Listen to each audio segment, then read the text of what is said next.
Sarah with Able in Touch. Today is December 14th, 2018. And this is going to be the second video of my story. And I attended the University of Akron. I graduated in May of 2006 with my degree of Bachelor's of Chemistry. You got to look to the right a little bit more, honey. There you go. And it kind of starts, I was going to school one day because I moved to Akron, and I was driving on the main street and I blacked out for about 5 to 10 seconds. I came to when I was still driving my car.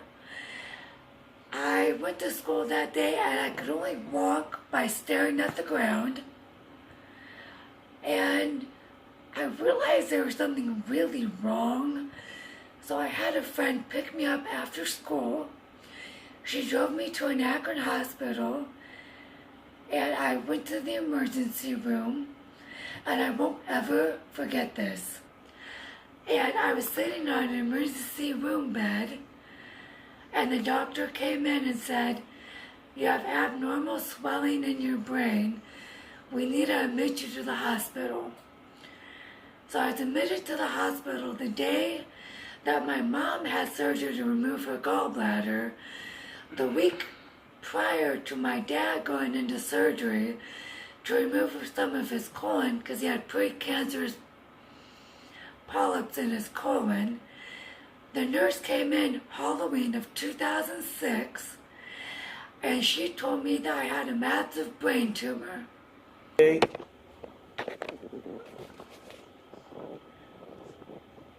I think I have. Okay, try that.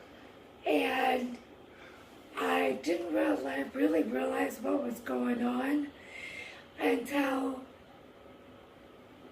I was wheeled into the operating room so they could drill a hole into my skull to relieve the fluid pressure that was building up because the tumor was plugging the vertebral column completely so no fluid could get out. I was in the Akron hospital for about 5 or 6 days, and then they helicoptered me to Cleveland Clinic where I had my brain surgery. I had emergency brain surgery because my body was failing, and they only gave me 2 hours to live. So I had brain surgery. It was 8 hours long, and my doctor, Dr. Lee, I'll give him a shout out. He saved my life. I had pneumonia for 4 months afterwards because they fed me water and ice, and it went right into my right lung, which is now permanently scarred, and the bottom quarter of the right lobe does not work.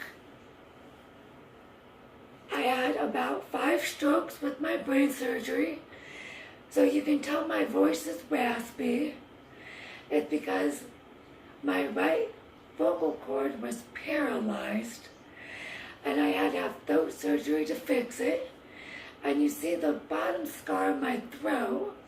I had a tracheotomy, which means they had to cut a hole in my trachea so I could breathe. And I won't show you guys, but I had a feeding tube drilled right into my stomach because that's the only way I could eat. I was in Cleveland Clinic for 3 months. I left Cleveland Clinic at 70 pounds. When did you finally know you were blind? I think it was a week after surgery, but my dad said it took 2 months. So how did you told me that you woke up one day. I woke up one day and everything was just black and I couldn't see anything. And I couldn't talk because of the strokes. So I rattled my bed for the nurse to come over, and all she could say to me was, "Honey, you're blind now. What do you need?" So what happened after Cleveland Clinic? I'm sorry. It's okay. After Cleveland, I was brought to Lima St. Rita's, where I was in Triumph Hospital, which is where after 3 months I received my first bath. And they started rehab, which I could only take 5 steps out of bed, and they had to bear hug me. So my rehab was just sitting up in a chair, which I could only do for 20 minutes before I got physically sick. They admitted me to the regular hospital, where I had countless MRIs and CAT scans, because they didn't understand why I was still having headaches and my nausea and my vomiting. That's where I started physical therapy, which half my therapy was just getting dressed in the morning, because that's all I could handle. You want to take a break? Yeah. Okay. Well, I'll tell you what, we can finish this part next time if you want. You want to do that? I'll finish when I get out of the hospital. Oh, that's all right. Can I come in and sit with you? Yeah. Okay. So, guys, when you think you're having a bad day, are you okay? Yeah. Yeah. Sorry, it chokes me up when I talk about it. Brings back a lot of memories, huh? Yeah. So, when you think you're having a bad day, right, honey? Yeah. Sometimes it's not as bad. But you know what? There's someone out there that always has it worse. That's right. But you're doing good now? Sometimes? Yeah. Now, sometimes you have bad days, don't you? I call those my blind days.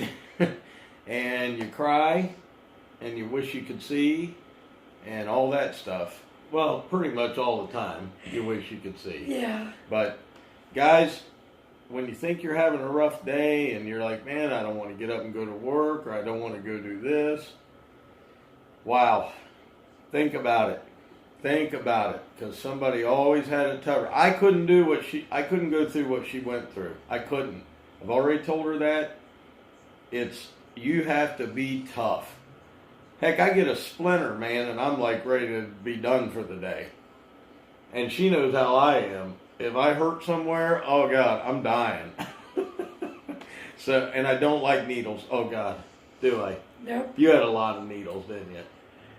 From my fingertips to my elbows was nothing but bruises on both arms. She's tough. So, I'll let you talk to them. You okay to finish up? Okay.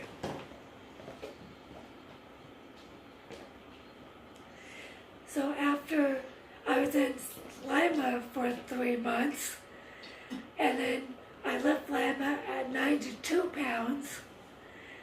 So I finally went home after 6 months after surgery, and I started home health, where they came to my house for 6 months and did physical therapy with me.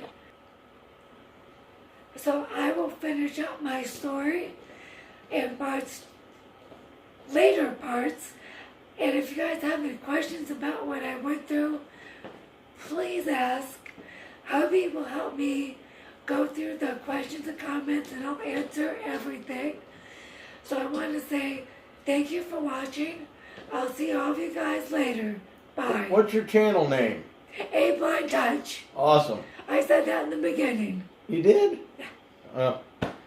There you go. You know me. Say bye to everybody. Bye-bye.